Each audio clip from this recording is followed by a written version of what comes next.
Hey, I'm Shaye Koester, and I'm your host for the Casual Cattle Conversations podcast, the beef producer's place to explore new management practices. Thanks for tuning in, and welcome to the community. Hey folks, it's Shaye here, and thanks for listening to another episode of Casual Cattle Conversations. If you are new to the podcast, welcome to the show. Today we are visiting with Dr. Jeff Sarchet, and we are going to be talking about reproductive vaccine protocols. Thank you, Zoetis, for helping make this episode possible. And before we dive in, I do want to remind you that if you are looking for a speaker for your next event, I would be happy to be a part of your event and add value to what you're already creating by being either a keynote speaker, panel speaker, or leading a workshop. For more information, head to my website, casualcattleconversations.com, and hit the contact me form or contact us form, and you can connect with me there. With that, let's get on with the episode. Well, I am here with Dr. Jeff Sarchet today, and we are going to be talking about pre-breeding vaccines for the cow herd and developing heifers. And I'm excited to bring this conversation and topic to the show. It's a new one for the show and definitely an important one. So before we dive into the topic, Jeff, would you please give a brief introduction to the listeners about your role in the beef industry today and your background in the veterinarian space? Sure. Currently, I'm a beef technical service veterinarian with Zoetis. I support sales in Kansas, Missouri, Oklahoma, Texas, Louisiana, and Arkansas. I do mainly stocker backgrounder with cow-calf and a little bit of feedlot. Before, I've worked for Zoetis for 10 years now, but prior to that, I was a mixed animal practitioner. I grew up in the Oklahoma Panhandle, went to veterinary school with the goal in mind to be a feed yard consultant. I've done that, quite a bit of that through my career too, but after going to veterinary school, I wanted to do more practice too. I had a mixed animal practice in Hugoton, Kansas for 25 years. Did all kinds of cow-calf stocker background and feed yard work, as well as other mixed animal practice. Well, great. I appreciate you being on the show today. So before we dive into a few other questions, I really want to talk about the economic impact of implementing or maybe not implementing these reproductive vaccines in people's herd health programs. So what is the impact of not having reproductive vaccines in your herd health program as a cattle producer? Yeah, Shaye, I look at it from a risk standpoint. So if you look at the numbers, one of the probably the best number that I can give you is an estimate by USDA on a survey they did in 2007 on reproductive losses. So that would include open cows, abortions, and newborn calf mortality. And their estimate in 2007 was that's about $500 million. So if you divide that by whatever the cow herd is, which fluctuates anywhere from 28 million to 32, 33 million, but that's around $15, $16 per cow. So that's what your risk is on an average every year per cow. Now, not everybody will lose $15 per cow. Some herds may not lose much less than that, and some will lose a lot more than that because these problems tend to, some of them are more prevalent and consistent, but like abortion storms and stuff are usually more random. They occur whenever exposure occurs. So if that happens, I had one client that ended up with a 43% calving crop. So to them, the economic impact was way more severe than $16 a head.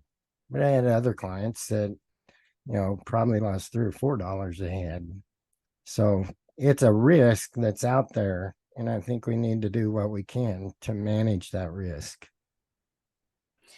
Well, when we look at expenses as cow calf producers, open cows are a big expense. I mean, sometimes we think about inputs, but that open cow, if she doesn't have a calf, that's a big expense. It is. So, when we're talking about reproductive vaccines, what diseases are we trying to prevent?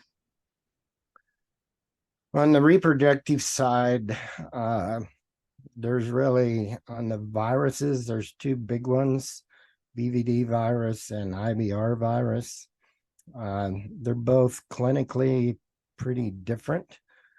IBR, which is a herpes virus, that causes the abortion storms, like what I mentioned earlier.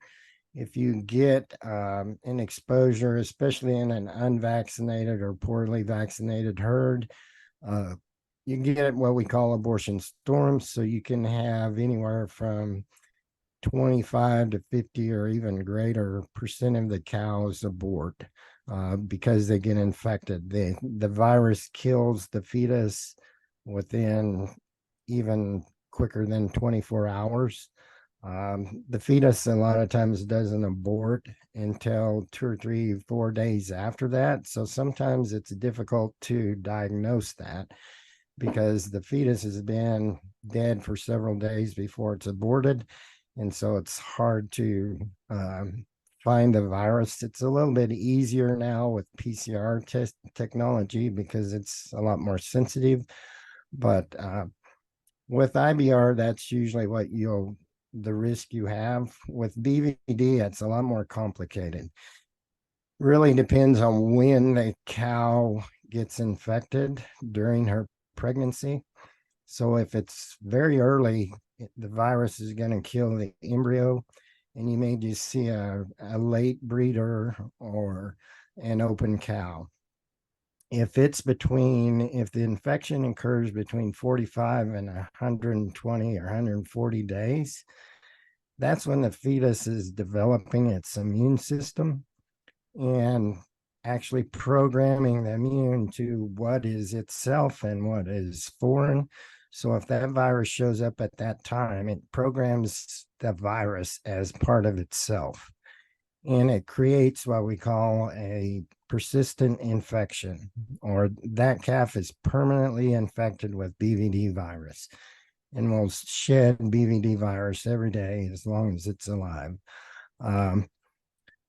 If the infection happens later on, like mid gestation, it can result in birth defects, such as kind of a domed head, like a chihuahua shaped head, some eye problems, some feet and leg abnormalities. They're all birth defects, or it can result in an abortion. If the infection happens very late in the gestation or the pregnancy, that calf can just be born with what we call a congenital infection, or it was born with a BVD infection. Now, this is not going to be persistent. It may kill the calf or they may get over it, but it's born with an infection. And those calves, a lot of times, are weak or may even be stillborn. So there's a lot of different clinical symptoms that you may see with the BVD virus. So anywhere from open cows to abortions to birth defects. The really critical one and the one that we concentrate on a lot is the persistent infected one, because that calf can appear completely normal, but that's a calf that's going to be a source of infection for your herd. And you really need to identify that and get it out of the herd. So, what about like leptospirosis or fibrosis? Because those are some Okay, common ones that I hear right, as well. right. So now we're more into the bacteria, lepto is a bacterial disease that's most of the lepto, there's a lot of different strains of lepto. You may hear of a 5-way lepto vaccine. Those are the most common, the 5 most common strains that we usually see. So those are the ones we put in the vaccine. Those strains are not a normal infection in cattle. So cattle is usually what we call an incidental host. The typical host depends on the strain. It may be rodents, it may be pigs, it may be dogs, but then cattle get exposed kind of accidentally, and it causes pretty severe disease in them. Usually it can cause kidney disease severe enough to kill the cow, or a younger calf, or it can kill the fetus and result in an abortion. And that risk can occur pretty much any time during the gestation. And even open cows are at risk of getting lepto. Now, the fetus is not at risk because they're open, but the cow can still get lepto and become sick. So the risk from lepto is really pretty much year round.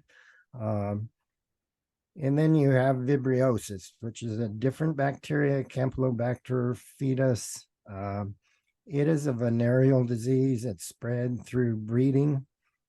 So if a bull breeds an infected cow, he's going to then infect the next several cows that he breeds.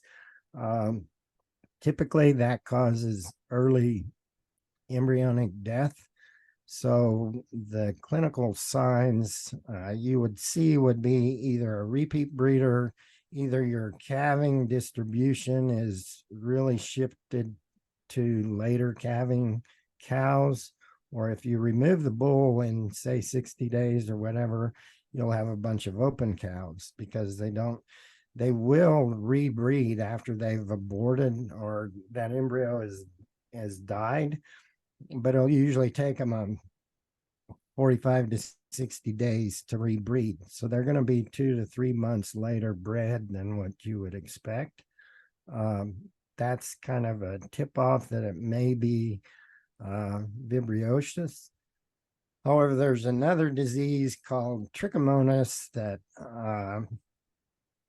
is a protozoal disease that, again, is transmitted sexually. However, the reservoir is usually the bull. Once the bull gets infected, that organism lives in the sheath and pretty much is there. Once they get infected, they can't clear it, and there's no treatment for it. However, you can also have some cows that will be chronically infected. So for trick, the key is you've got to test your bulls before you turn them in with the cows and make sure they're clean.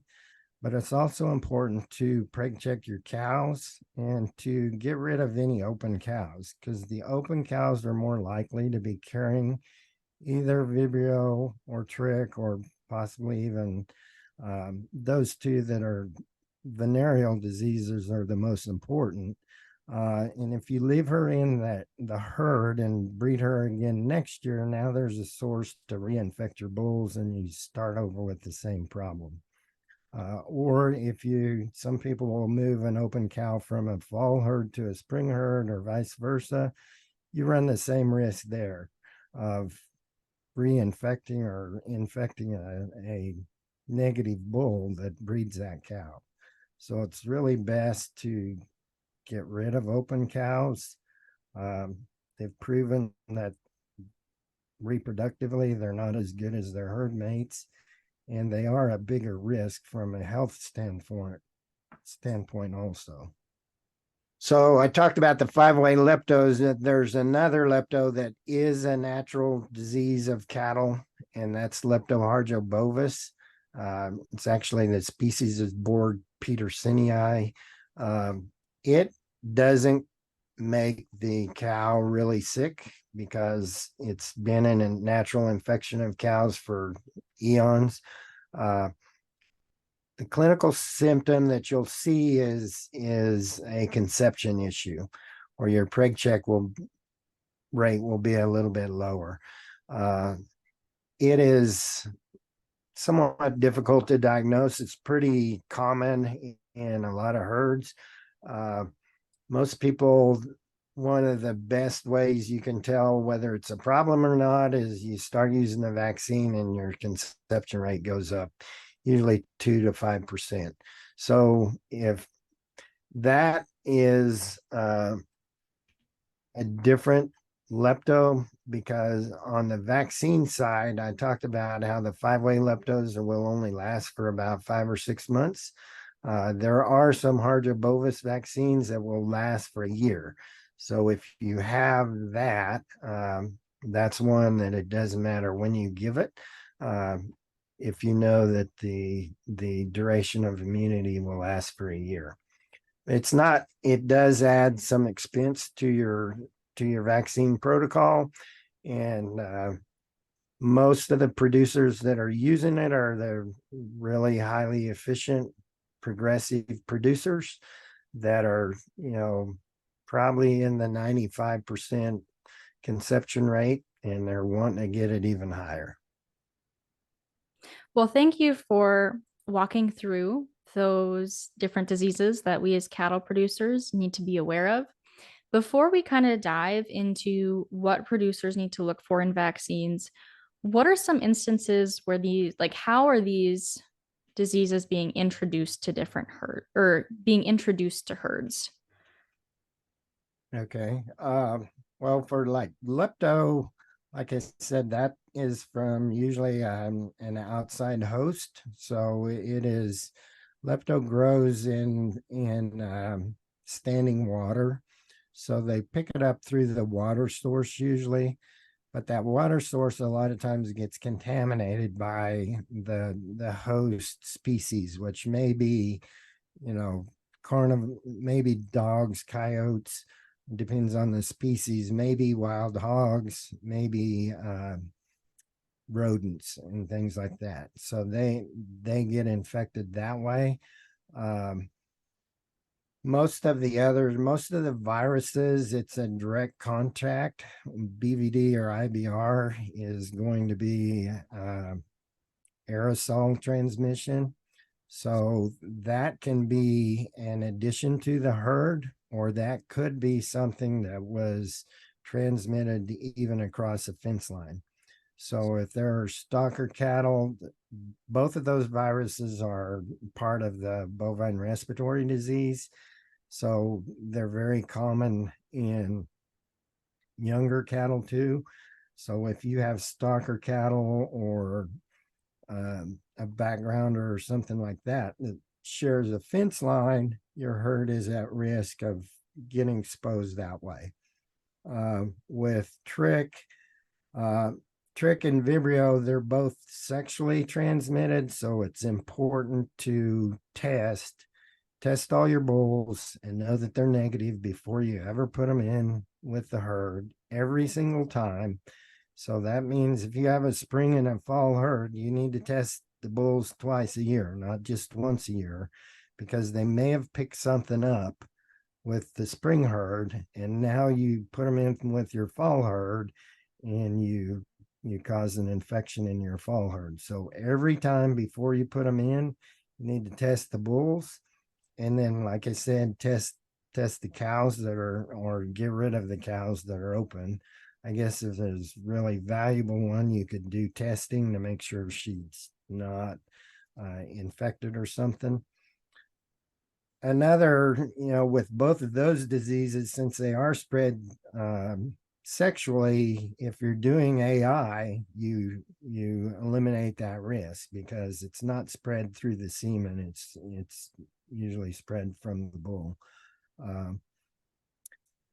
Those are the main things. The biggest thing is that to talk with your veterinarian and set up a biosecurity plan on what diseases do you need are the biggest risk are the most likely that you'll run into, and what can you do to minimize the likelihood that you'll introduce that into your herd.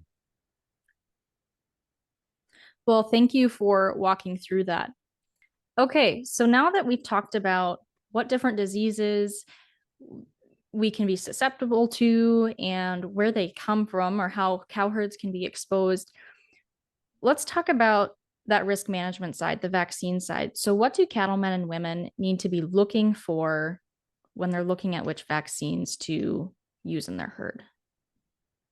Yeah, you need to be aware of some of these diseases are more geographical, have geography will play a little bit of a role in it. Depends on if you're the biggest example of that would be redwater disease on the clostridial size, and that is a certain clostridium that you see in cattle that have flukes. So the flukes cause damage in the liver, and then the clostridium grows in the damaged liver and they die. So that doesn't happen in areas that you don't have flukes.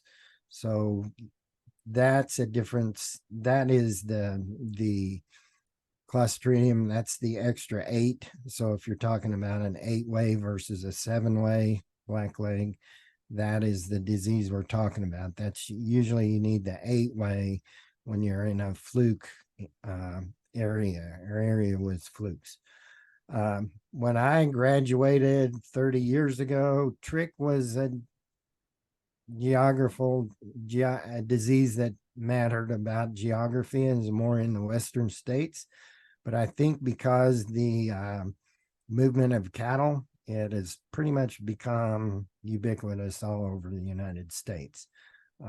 So you need to talk to somebody and understand what diseases are your biggest risk, and then look at what vaccines provide protection from those. The best way to do that is to read the label. It will have the indication of what they're labeled to protect from. Now, with the viruses, there's a difference because IBR, I mentioned IBR and BVD both cause reproductive issues. They also both cause respiratory issues. So just because a vaccine has IBR in it does not mean that it necessarily is indicated to prevent IBR abortions. So that needs to be on the label, that prevents IBR abortions. And the same thing with BVD. If that's what we call fetal protection, because it's much harder to protect the fetus inside the dam, or we have to have a much higher level of protection to protect the fetus because it becomes infected much easier than the cow does, because the fetus doesn't have it. It's pretty much relying on the cow to protect it until even late in pregnancy. It has an immune system then, but it's not very strong. So it can get infected much easier than the cow can. So a vaccine has to be much stronger to provide fetal protection than it does to provide respiratory infection. So for example, for a respiratory disease, it would take about 1 million BVD particles to infect the fetus and cause a fetal infection. It only takes 11 or 1,000 BVD virus particles. So number one, does the vaccine provide fetal protection? Number two, what diseases does the vaccine protect against? And number three, how long can we expect that protection to last? For example, the 5-way leptos that I talked about, we know that all of the 5-way leptos on the market, the duration of immunity that you can get from one shot is only about 5 to 6 months. So if that risk is there for 9 to 12 months a year, ideally we need to give the 5-way vaccine, lepto vaccines, 2 times a year to cover our risk. Those are the things you need to know, and it's really a good idea to talk with your veterinarian to because they're a little more educated on what the diseases are and how long the vaccines last and things like that, and they can help you develop a vaccine protocol that should meet your goals. So you brought up timing a little bit for when to give those vaccines. Can you touch a little bit more on that for when cattle producers need to be timing these vaccines for heifers and cows? Right. So overall, if our goal on the reproductive side, our number one goal is to protect the fetus. So it kind of makes sense giving those vaccines pre-breeding makes the most sense. However, there are some vaccines that have a 12-month duration of immunity. And when I say that, it means that they've gone through challenge studies where they challenged the animals 12 months later and they were still protected. So we know they last at least 12 months. So if I have a vaccine that has a 12-month duration of immunity, timing really doesn't matter because they're protected all year around. So now I can give that whenever I want to. However, if I don't have 12 months of duration, now timing becomes pretty important. And the one example that I think is illustrates that the best is Vibrio. So Vibrio is, most of the issues are first trimester because it's early embryonic death. So that's when my risk is in the first trimester. But the Vibrio vaccines are like lepto vaccines, and most of them that are in the VL5 combinations, that duration is only 5 to 6 months. So if we give a VL5 combination at preg check, it's going to run out about the time we're going to turn the bulls out. And so it's really not doing us any good at all.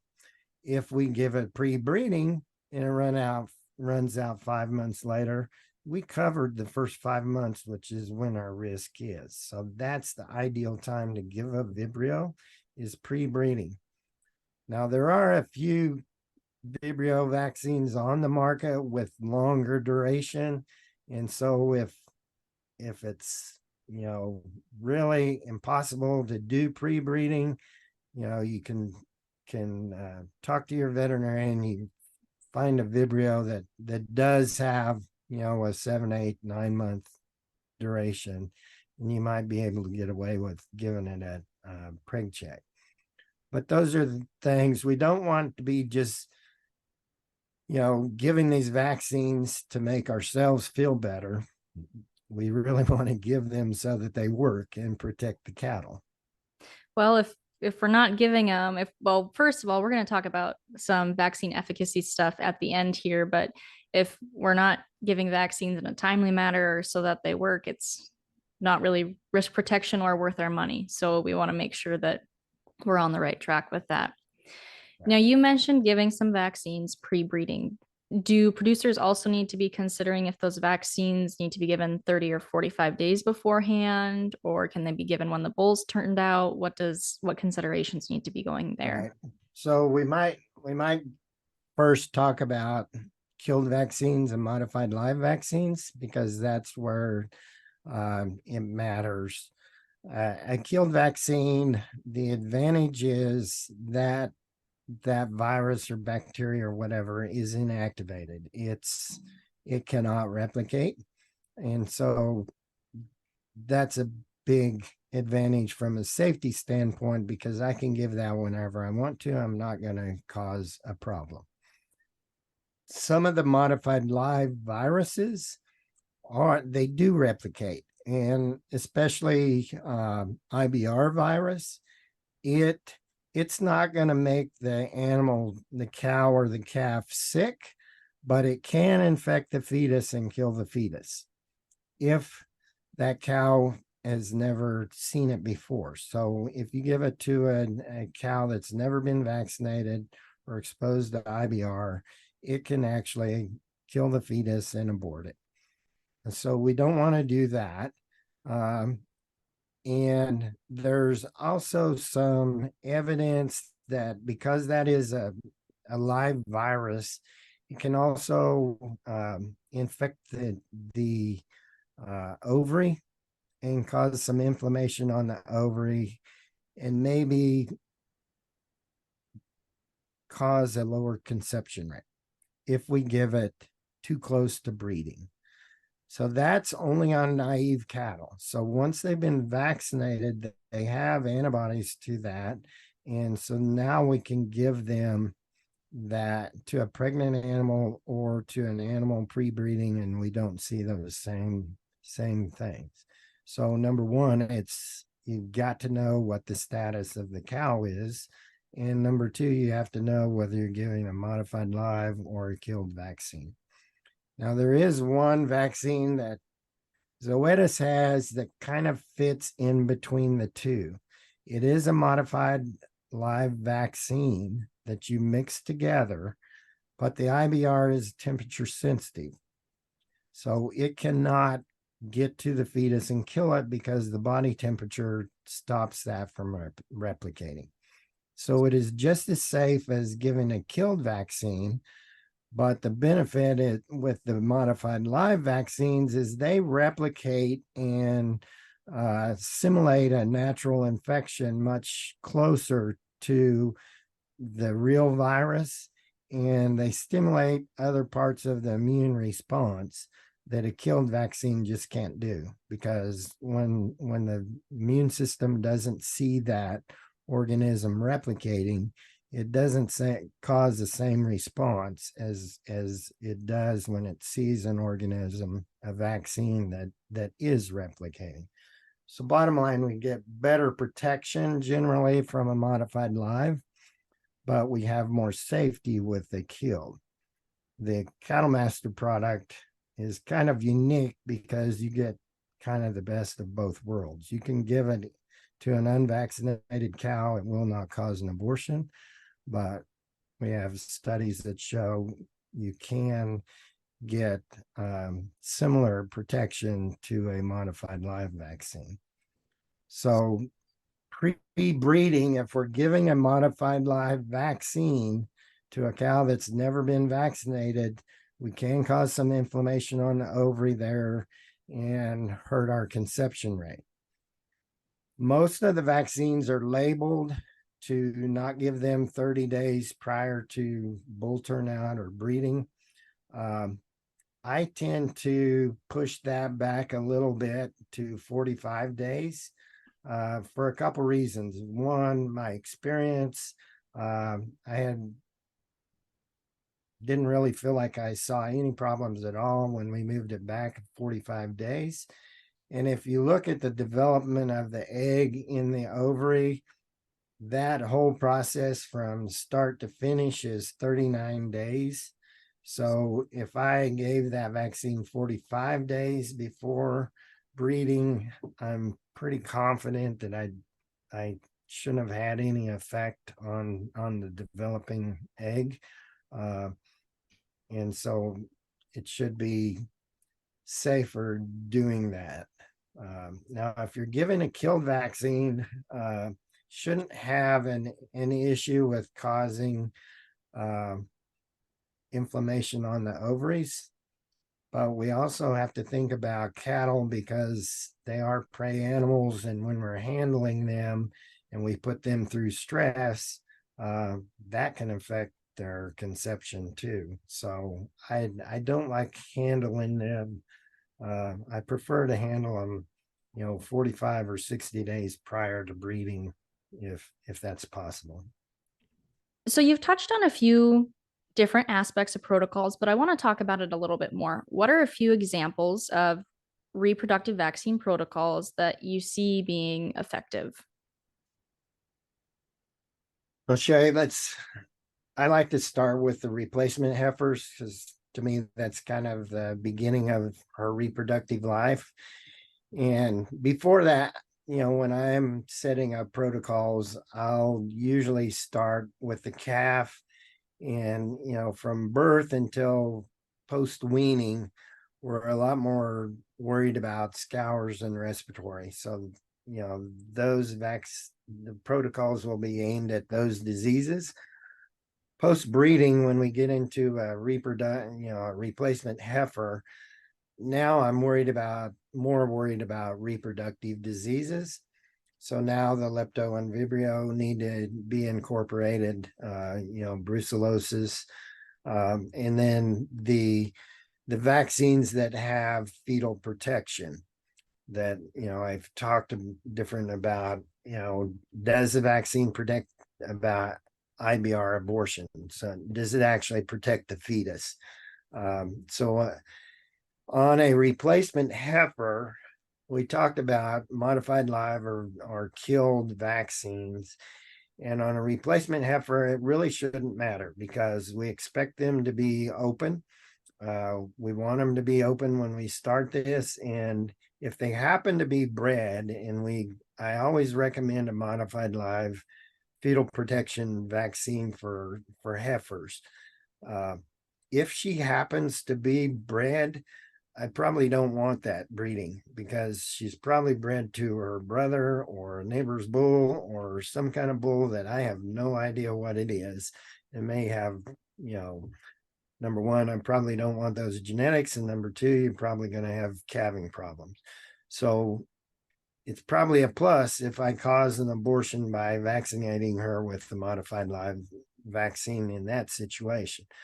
I'm also I'm priming her immune system with the best vaccine I can when I'm giving the modified live vaccine. Zoetis actually did a study where we did that, where we gave 2 doses of Bovishield to the replacement heifers, and then we compared whether we gave the cows a Cattle Master or a Bovishield. Now, Cattle Master's the killed vaccine, Bovishield's a modified live. And we actually found that we didn't see any difference as far as efficacy. But with the Cattle Master, so if you start with the Bovishield as a heifer, 2 doses, now at prig check, I can give her Cattle Master or leave her on Bovishield. And the reason I might want to go to Cattle Master is, especially in herds where I'm adding cattle all the time, and I may get some cattle in there that have not had the modified live previously. So now if they did get Cattle Master, they're not going to abort. So there's a little aspect of safety there. So once you get into the cow herd, it's more of a preference of whether you're, more safety, lean more toward the safety, do no harm, or whether I want to get the maximum efficacy and go with a modified live. But on the replacement heifer, in my opinion, she always go with the modified live because the studies prove that you get much better protection starting with that. Now you need to do that. They need to get 2 doses of that, but you also have a lot of flexibility. I said post weaning. So some people will count actually the dose they got at weaning as their first vaccine. And that's okay, but it's not ideal because that was probably a respiratory vaccine and not a reproductive vaccine. Probably didn't have the lepto and vibrio in it. And they need to get 2 doses, probably more important that they get 2 doses of the lepto vibrio than it is that they get 2 doses of the virus.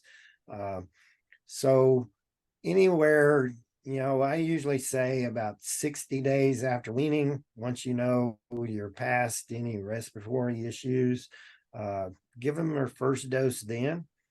Now you can give them the second dose anytime you want to from that point up until about 45, 60 days before breeding.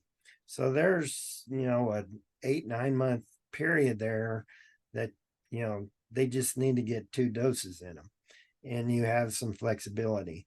Now that heifer is set up, I can give a modified live when she's pregnant and it's no problem, or I can switch back to a killed like Cattle Master and give it at.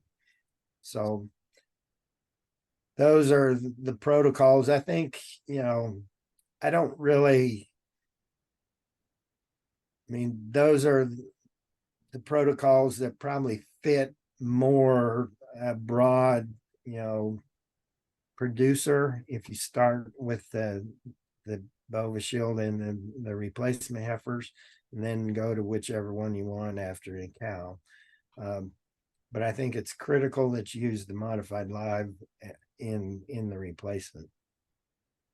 All right. Well, thank you for walking through and explaining that.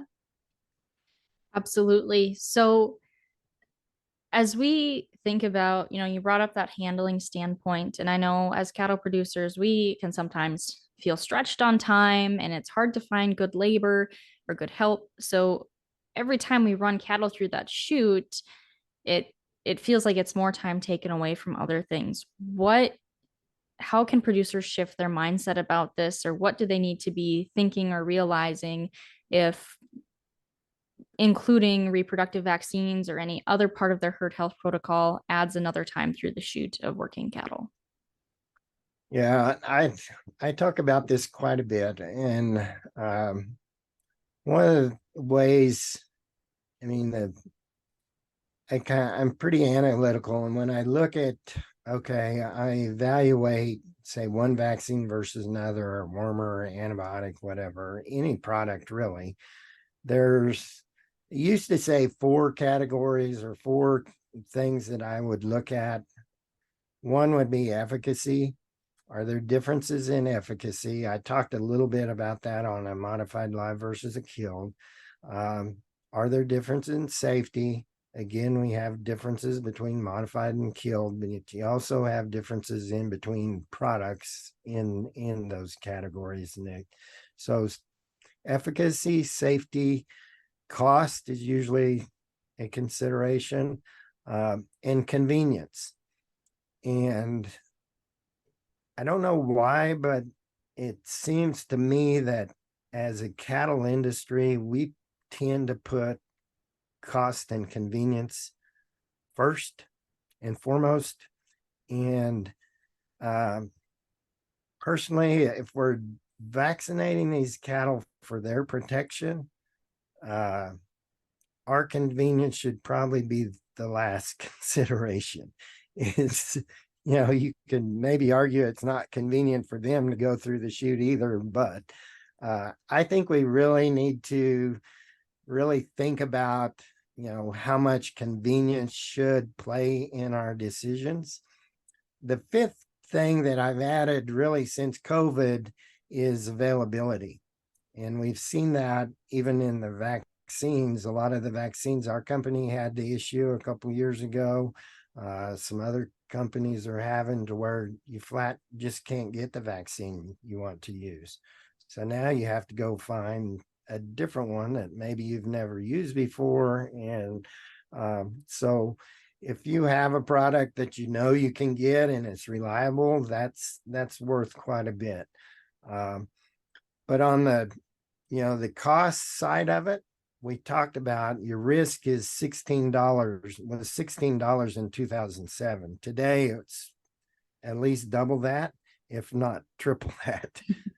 So, your costs of your vaccines or your whole herd health programs should be, probably less than $15 pretty easily per cow. So $1 or $2 difference, especially when we're talking $1,800, $2,000 calves, that's not very meaningful today. Other times when we're talking about $600 calves, then it's a little more important to pay attention to your costs. However, your input costs from your vaccines and dewormers and stuff like that is usually about 5 to 7% of your total input cost. So you could completely eliminate that, and it's not going to make a huge difference in your bottom line as far as saving money. But it could make a huge difference in your bottom line if you had an abortion storm, and, taking some of those out could, because it's not a zero-sum game, it's a biological system we're putting it into. And so I take my IBR vaccine out or switch from a modified life to a killed, and I have an abortion storm, that can be very, very costly. And I'm kicking myself for trying to save those dollars. Right. So, you've brought up multiple times consult with your local veterinarian. And with that, what information do we as cattle producers need to be sharing with our veterinarian to make sure that we have the most effective herd health protocol? Because they're not with us every day. Right. A couple things. Number one, kind of let them know what your goal is. Are you if they're not familiar with you, are you a seed stock producer? Are you just a commercial cow calf, or is this just a hobby herd? What are you trying to do? Number two, what are your priorities? Because if your number one priority is cost and convenience, and you're not going to budge from that, then I don't, as a veterinarian, I don't need to spend a lot of time talking to you about, vaccine comparison trials and things like that, because you just want the cheapest, easiest thing you can give. Versus I have other people that say, Doc, I just want the very best thing. Really the animal's health is number one. And maybe they're an attorney and this is a hobby, and cost is really off the table. So those are two totally different, I would make two totally different protocols for those two individuals based on what they're trying to accomplish.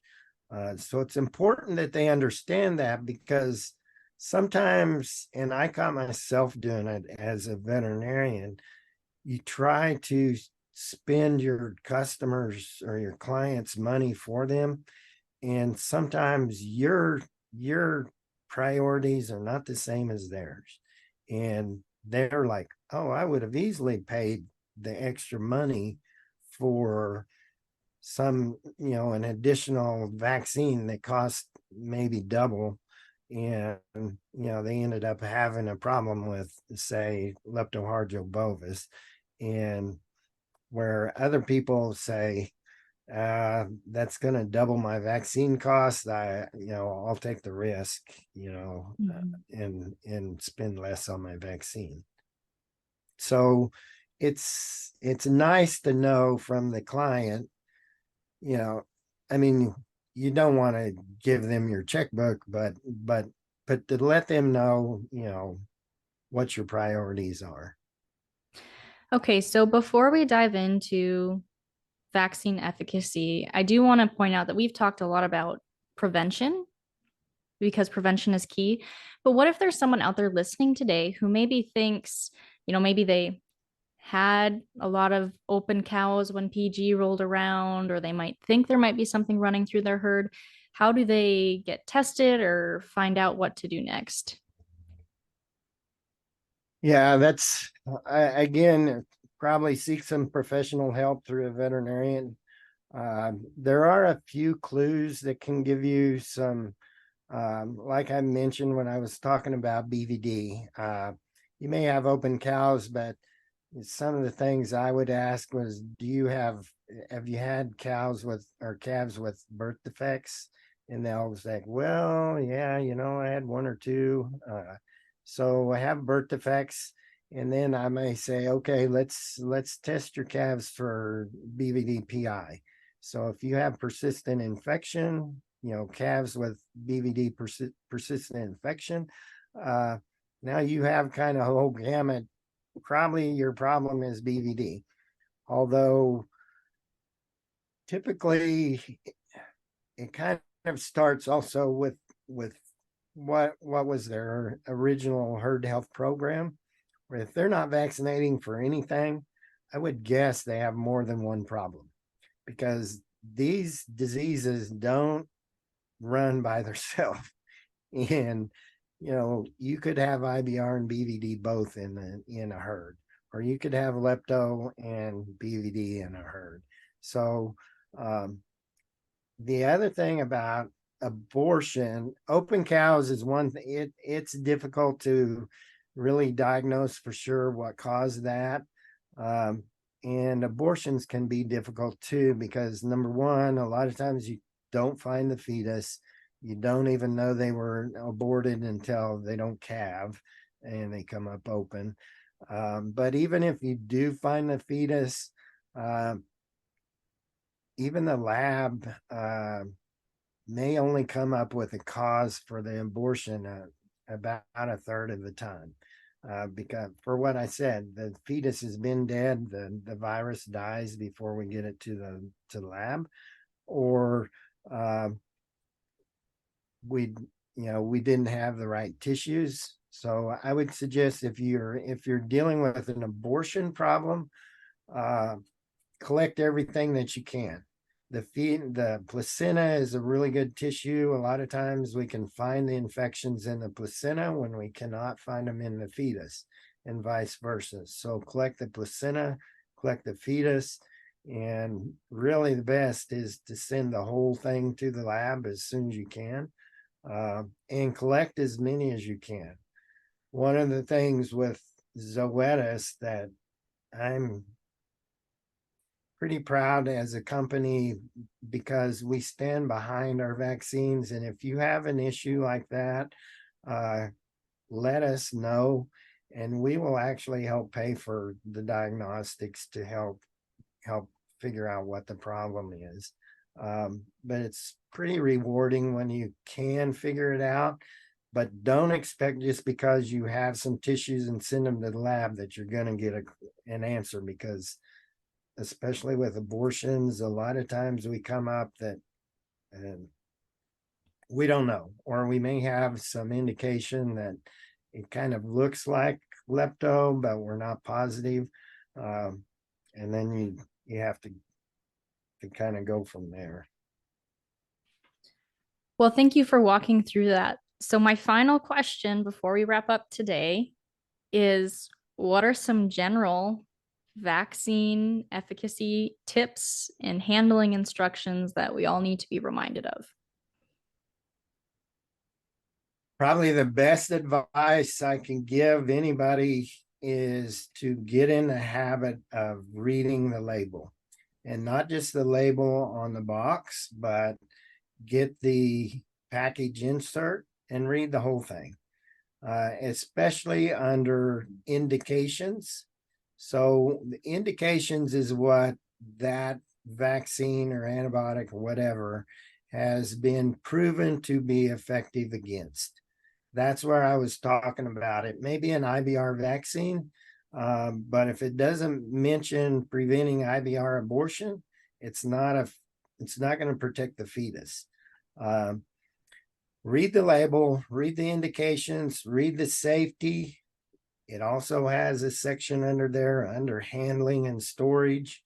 Most of the vaccines do need to be refrigerated. It is not good to let them get warm, but it's not good to freeze them either. Especially any vaccine that has a bacterial component, because some of the bacteria contain toxin in the cell wall. And when you freeze it, you rupture that cell wall and release that toxin. And now it makes the vaccine, had adverse reactions. So read the labels as far as storage, how to give it. Some vaccines are labeled for intramuscular or subcutaneous. Some of them are only labeled for intramuscular. Some of them are only labeled for sub-Q. You know, BQA recommends that we give everything sub-Q, but that not if it's only labeled for IM. If it's labeled IM, you need to give it IM. Also look at the dose. Is it 2 cc's per dose or is it 5? And understand, because if you're given 2 and you should be given 5, that vaccine's not going to be effective. Also, on your vaccine handling, like I said, make sure you're buying it where you know it's been refrigerated and handled right, and keep it, you know, in your refrigerator, and check your refrigerator and make sure that the temperatures are okay. What we tend to do is everybody has a refrigerator in the shop or the working area or whatever that came out of the kitchen that, you know, somebody didn't like or wasn't working right or something, but and it may not be working right out in the barn either. And we're putting a lot of dollars of vaccine in there, and it may not be keeping it at the right temperature. The temperature should be between about 40 degrees, and 35 to 45 degrees is ideal. And you need to check that, because a lot of times you can get 20 degrees difference inside one refrigerator because it's not working right. The other thing is syringes and needles. Use the correct size needle. And, you know, for sub-Q injection, I don't like using anything over like 3/4 of an inch. For an IM injection, you need to be using 1.5 inches.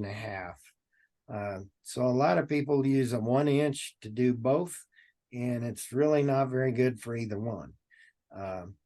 So use a new sterile needle. Depends on if you're not in an anaplasm endemic region, you know, you probably need to change that every 15 to 20 head. If you are in an anaplasm endemic area, you need to change the needles on every head, because you can actually transmit anaplasmosis just with the needle from one animal to the next. Syringes, ideally, the disposable syringes are the easiest to make sure that you have a sterile, clean syringe. But if you're using an automatic, like a Rue pistol grip syringe or a draw syringe, what I recommend is that you label those for each vaccine so that you're never mixing vaccines in a syringe, because the killed vaccines have chemicals in them that will actually inactivate a modified live vaccine. And so we don't want to cross-contaminate them. And the product that's in the bottle should be fairly sterile as far as contaminations. So typically I recommend that you just rinse the syringe with some sterile water to get rid of any vaccine residue, but don't take them apart and try to clean them, because we usually contaminate them more with our hands when we're putting them back together than we clean them. So rinse them with sterile water, wash the outside with soapy water, dry them off, put them in like a Ziploc bag, and either some people like to store them in the refrigerator, other in a cabinet. They need to be somewhere where they're not getting dusty and dirty. But if you clean the outside of them, rinse them with sterile water, but don't take the insides apart, and then they should be ready for use the next time. All right. Well, I appreciate you taking almost an hour out of your day to visit with me and share this great information with my visitor, or my audience, not visitors, I guess, listeners. That's the word.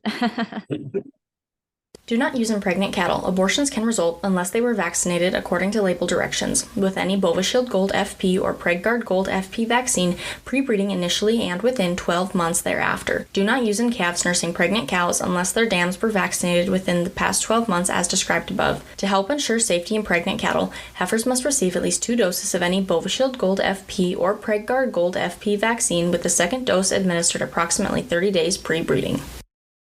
And that's a wrap on that one, folks. Thank you for tuning in today and joining in on the conversation. Be sure to take this a step further and take the advice you learned and implement it on your operation. If you want to have a conversation about it, head over to my social media and send me a DM by following @CattleConvos and connecting with me there. Have a great day.